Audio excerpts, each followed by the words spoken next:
Well, thank you, everyone. My name is Juan Valenzuela. I am the HLS main propulsion system, as well as its cryogenic fluid management subsystem lead. And I'll be giving you a bit of an overview on some of the work we're doing dealing with advanced cryogenics for in-space applications, which is our challenge topic here at the 2025 HuLC. Okay, so in a nutshell, NASA tends to kind of conglomerate everything on orbit cryogenics into this term called cryogenic fluid management, or CFM for short. It is a term that we use around here to describe really the collection and suites of all technologies that have to do with the storing, transfer, and measurement of what we call ultra cold fluids. In particular, for this case, we're talking about liquid hydrogen, liquid oxygen, and liquid methane. Those are the primary three cryogenics for launch vehicles. Traditional cryogenic propellants are not necessarily suitable for deep space applications and deep space missions, as they're how launch vehicles are currently constructed right now. Cryogenic propulsion stations are mostly used as heavy lift launch vehicles. They are excellent at getting your payloads off the ground and into LEO or a little bit further. Once you get to LEO, a lot of that domain propulsion-wise falls under what we call storable propellants. That's propulsion systems that use propellants that are like to be liquid at kind of ambient conditions. Hydrazine is a good example of that. On top of that, we use what we call our advanced propulsion systems, and this is things like ion thrusters, any electrical propulsion, solar sails, and nuclear thermal propulsion. So that's kind of in the domain of the two propulsion systems that we use here. The current state of the art for CFM technologies, as it stands right now, can either be considered inadequate or really unproven for the really deep space missions. For example, anything that we HLS are going to do for Artemis 3 and beyond, trying to get astronauts to return to the lunar surface. Here at NASA, we've identified some key deep space architectures and missions which will require safe storage of cryogenic propellants. And then the next slide sort of illustrates all of the architectures that we NASA have kind of outlined as these systems will at some point require cryogenic storage and transfer technologies to be able to fully implement and to be able to fully accomplish our deep space objectives. Here at HLS, more specifically, our commercial partners, SpaceX and Blue Origin, have sort of adopted some of these architectures and have directly implemented it into their cryogenic lunar landers. Things like advanced commercial upper stages, deep space chemical propulsion, some of the advanced thermal management work that has been accomplished over the years, and our on-orbit propellant depot concepts. Okay, so the big question is why CFM for HLS? I love this picture. This is probably the best example of why we need cryogenic fluid management technologies to be able to advance our deep space objectives. So this is an illustration of the Apollo 8 mission profile, where it kind of outlines all of the various Delta V maneuvers that were necessary in order to get our Apollo astronauts from the Earth to the moon and then back again. One of the things one of my colleagues really pointed out is that at the translunar injection, which is about 8 hours into the mission, that's really the last time the Saturn V vehicle uses cryogenic propellants, after which 100% of all propulsion stages use storable propellants. So this gives you like a really good idea that what we're trying to do here at HLS. We're trying to extend that capability from 8 hours to multiple months or even years, with the goal of being kind of infinity and to be able to treat cryogenic propellants as a storable.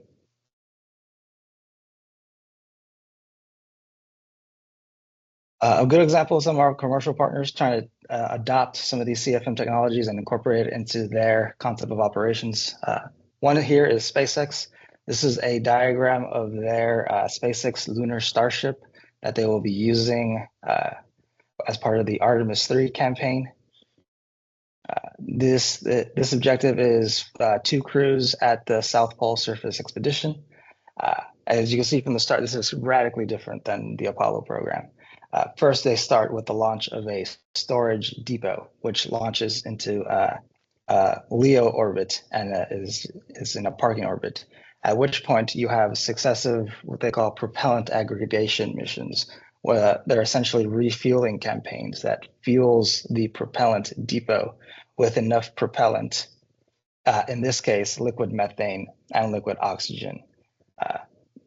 You fill the depot with enough propellant to actually get you and however much payload you have with you to the lunar surface and back.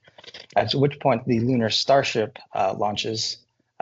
It will then dock to the SpaceX depot, where it will then receive the entirety of its propellant inventory. Once that is accomplished, the Starship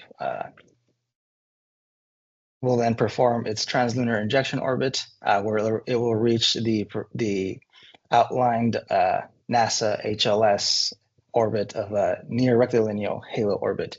After which it kind of turns into a parking orbit, and it awaits for the launch of Artemis 3. Artemis 3/Orion. This is where the astronauts will launch. They will rendezvous with the Starship in NRHO.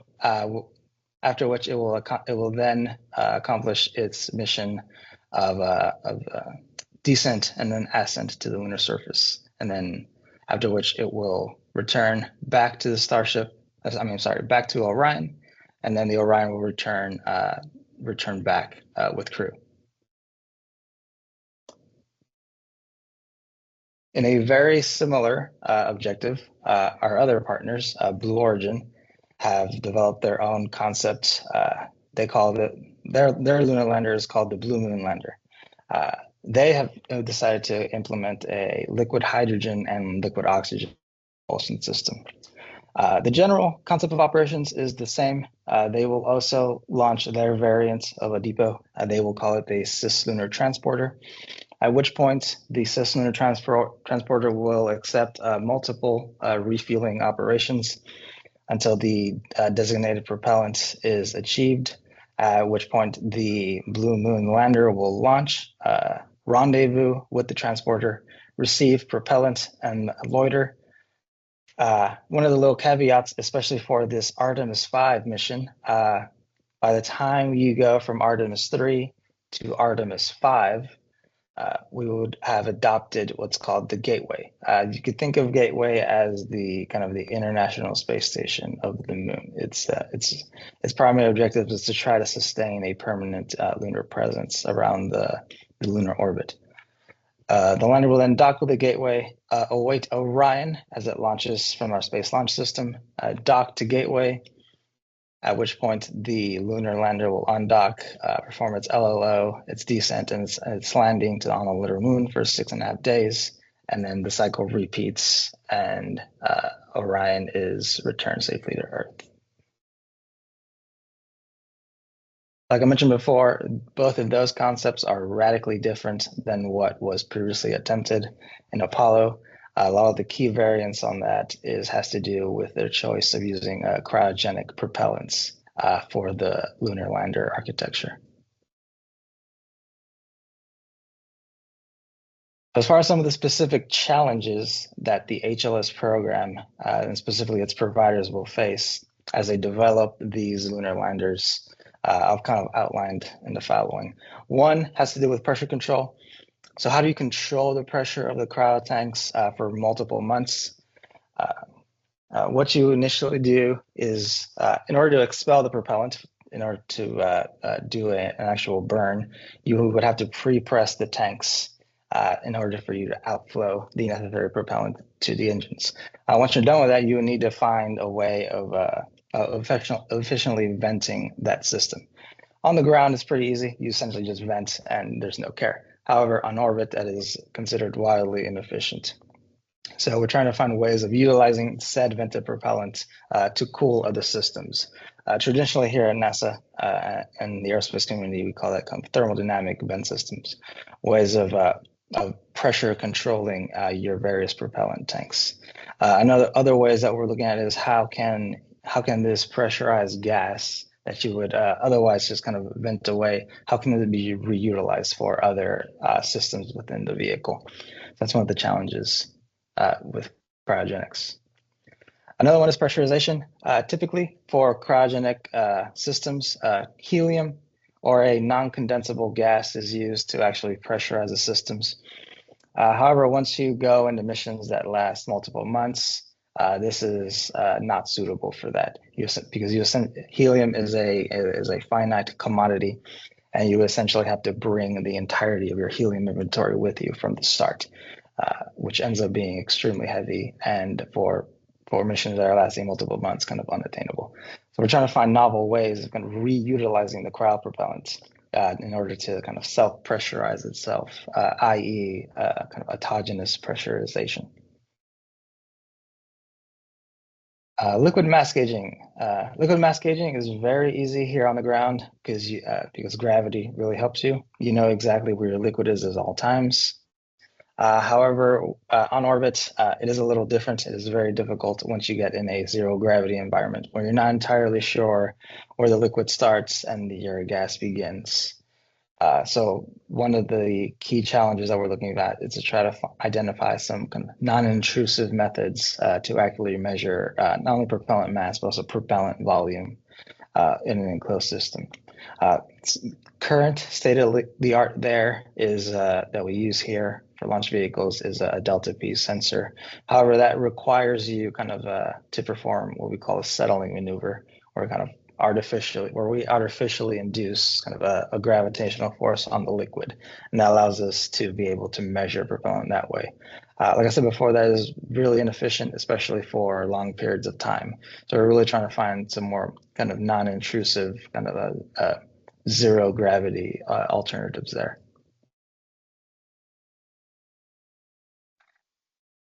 Propellant sloshing during dynamic events such as vehicle docking as it accepts its propellant, vehicle docking as it goes to the lunar gateway, or landing on the lunar surface can lead to some catastrophic mission failures here.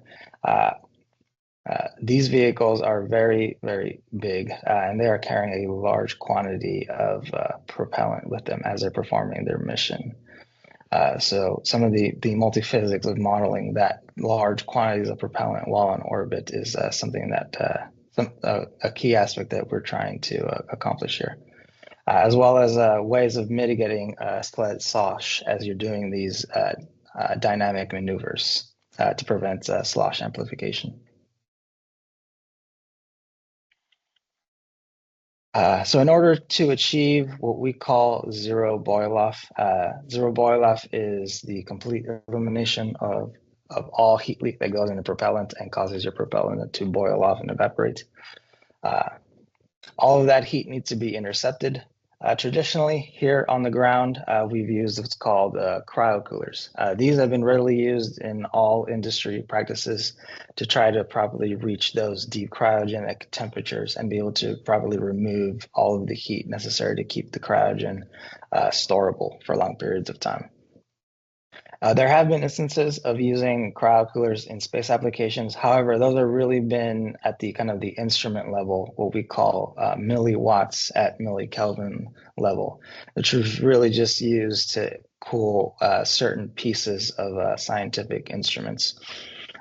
When you scale that up to kind of these big kind of multi-metric ton propellant tanks, some of those cryocoolers that are existing in the industry tend to get very heavy as well as very power hungry. So some of the challenges that we're facing there. Also methods of efficiently distributing that said cooling power to the propellant is something that we are actively looking at.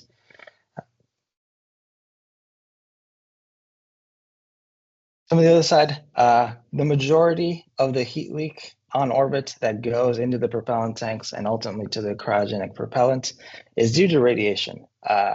Mostly solar, depending on the orbits that you're in, either Earth or lunar albedo. And then immediately after an engine firing, the engine will radiate heat into the propellant tanks. So one of the things we're looking at is what new concepts are there that will help kind of radiate that energy away from large surface area structures, sort of like these cryogenic tanks.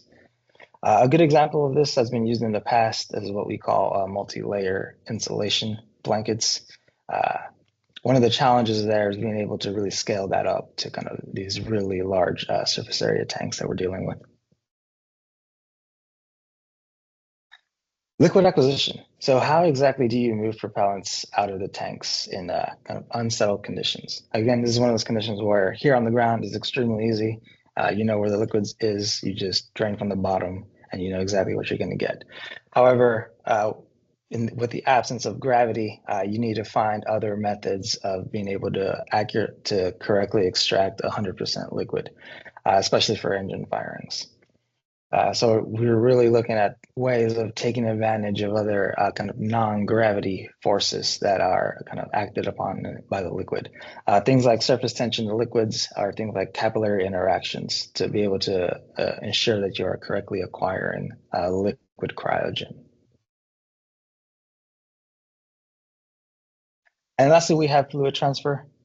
Some of the challenges that we're looking for is what are the on-orbit operations of transferring what is essentially multiple tons of cryogenic liquid from one vehicle to another, both in LEO and in our nonlinear rectal orbit. Some of the challenges that we face there is how do you ensure you even have kind of a leak-tight seal once you do those cryogenic propellant transfers? So things like automated cryogenic quick disconnect couplers that allow you to quickly dock and undock between vehicles once you've received said cryogenic propellant. Another challenge that we face here is what are the thermal dynamics that need to be modeled here in a zero gravity environment.